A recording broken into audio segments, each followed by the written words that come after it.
In front of me is Redmi Note 15 and today I would like to show you how you can select and delete multiple photos at once.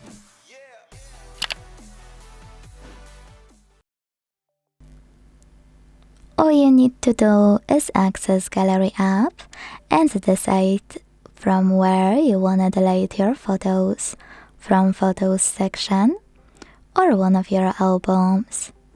Either way, hold one you wanna get rid of and either click on Select All at the top right corners or simply click on this icon at the top right corner to pick all of them instantly.